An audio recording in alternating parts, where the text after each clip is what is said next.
කියලා. පින්ටු ඔයා මොනවද කරන්නේ? ඔයා දන්නවනේ පුතේ අපි හේදලා මෙහාට ආවේ මේ තරගෙ තියන්නමයි කියලා. දැන් ඉතින් මෙහෙන් යන්න ඕනේ ඔය තරගෙ තියලා. ඔතන බැලුම් පොම්බ ඉන්න නැතුව එනවා. අයියෝ නැන්දේ. මේවා මේ තරගෙට ඉදිරිපත් කරන්න ගත්තේ ඒවා.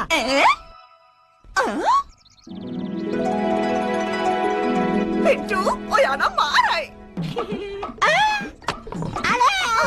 අයියෝ කොල්ලා උඩ යනවා.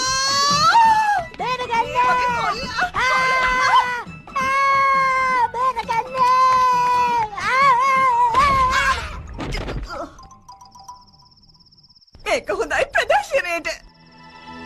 ඒ වගේම නැන්දේ මේ තරගේ අපිට දිනන්න පුළුවන් කියලා මට විශ්වාසයි. අනිවා අපි දිනනවා. මම දැනටමත්ම ප්ලෑන් කීපයක් ගහලා තියෙන්නේ.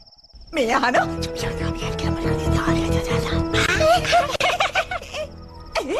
කවුරුත් නැහැනේ.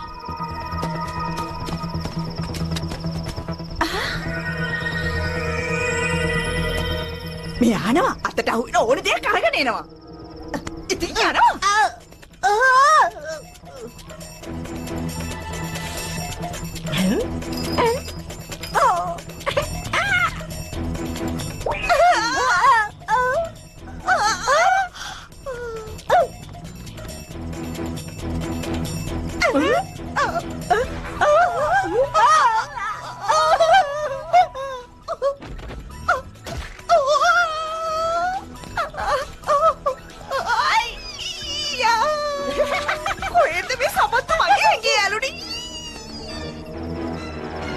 මේ තියෙන්නේ පහන. යමු පුතේ යමු.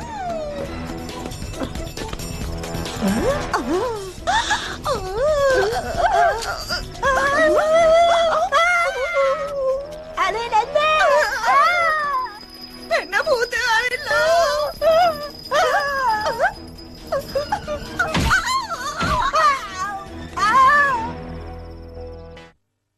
දෙවියන්ට නමස්කාර වේවා දෙවියන්ට නමස්කාර වේවා දෙවියන්ට නමස්කාර වේවා. ඕම් හරි දැන් අපි එහෙනම් පූජාව පටන් ගමු. ටින් ටින් ටින් ටින් කොහොම මේ පූජාවට ගන්න සීනුව? අයියෝ කොහෙද මන් තිබ්බේ මගේ ඔටෝමැටික් පාන? ඔයා ගන්න විදිහක් නැහැනේ. අයියෝ හරි මතක් වුණා මේ වැඩේ කරන්න පුළුවන් ඒකම එක්කනටයි. එකම කෙනා ඉන්නේ මේ වගේ වැඩක් කරන්න පුළුවන් කෙනෙකුට. සුපිරිසියේ සුදුසියේ කොහෙද තිබ්බේ මගේ පූජාව කරන්න සීනුව?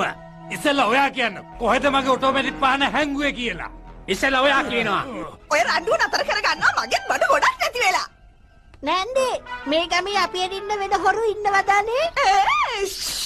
අනේ මොඩ කොල්ලෝ අපි ගැන සැක හිතෙන්නේ නැති වෙන්නයි මං එහෙම කිව්වේ. වෙලාවට අපේ නම් මුකුත් නැති වෙලා නෑ නේද? කොහොමත් ඉතින් හොරු තමන්ගේම බඩු හොරකම් කරන්නේ නැහැ කියලා දන්නේ නැද්ද? ඔයාලා මේ තරගෙ දිනන්නේ දැන් ඉතින් ඕනෙම හොරකමක් කරයි. චී හරිම කැතයි ලැජ්ජා නෙමෙයි.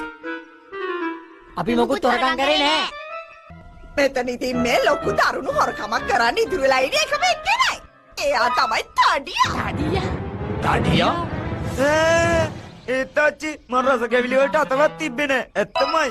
කාට මං කොහොමදවත් මේ කැවිලි කියන ඒවා විශ්වාස කරන්නේ නෑ. ඒත් මට මතකයි ඊයේ කැවිලි වලට කරන්න හදපු දේ. ඒ දිහා බලාගෙනනේ හිටියේ. තාඩියෝ මේ පාර නම් බේරෙන්න ඉඩ තියන්නේ නෑම. හොඳද? කොහොමද කොල්ලෝ වැඩ? හොරා කවුද කියලා හොයාගන්න පුළුවන් අලුත් යන්ත්‍රයක් මාළඟ තියෙනවා. මේකට මම ලොකු ලෙන්ස් එකක් හයි කරලා තියෙනවා. ඕනම දෙයක් ෆොටෝ ගහන්න පුළුවන්. මේ කැමරාවට මොන පුතේටවත් බොරු කරන්න බෑ. ඔක්කොම අහු වෙනවා. අද රෑ හොරා ආවොත් එහෙම එයා කරන වැඩ ඔක්කොම මේ කැමරාවේ සටහන් වෙලා තියෙනවා.